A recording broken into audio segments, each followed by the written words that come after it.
तर बाळासाहेबांचं महत्त्व कमी करण्याचा शिंदेंचा कट असल्याची टीका आता खासदार संजय राऊतांनी केली। शिंदेंच्या जाहिरातीमध्ये बाळासाहेबांचा फोटो नखा एवढाही नाही। बाळासाहेबांच्या बरोबरीने जिल्हाध्यक्षांचा फोटो आहे।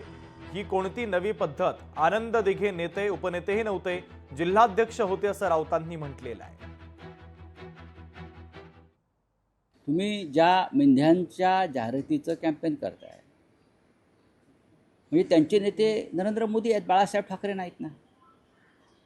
बाळासाहेब ठाकरेंचा फोटो नखा एवढा पण नाही। बाळासाहेब ठाकरेंचा आणि बाळासाहेब ठाकरेंच्या बाजूला तुम्ही शिवसेनेच्या जिल्हा प्रमुखांचा फोटो लावता। ही कोणती नवीन पद्धत आणली तुम्ही? ही कोणती आहे? आनंद दिघे हे आमचे प्रिय सहकारी होते। ते शिवसेनेचे नेतेही नव्हते, ते उपनेते नव्हते, ते ठाण्याचे जिल्हा प्रमुख होते। ज्यांच्या बुद्धीची बत्ती विझलेली आहे आणि जीभ कुजलेली आहे अशा संजय राऊतांनी दिघे साहेबांच्या फोटोवर आक्षेप घेतला। पण दिघे साहेब आणि बाळासाहेबांचं नातं हे गुरु शिष्याचं होतं हे त्यांना कसं कळणार?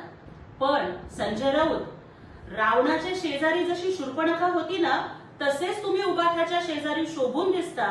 आणि शूर्पणखेचं जसं नाक आणि कान कापलं गेलं होतं ना, तसं येणाऱ्या स्थानिक स्वराज्य संस्थाच्या निवडणुकीमध्ये महाराष्ट्राची जनता तुमचं राजकीय कान, नाक आणि जीभ सुद्धा कापून काय करते हे तुम्ही लवकरच बघाल। लोकशाही मराठी ऐका, पहा, जागरूक रहा।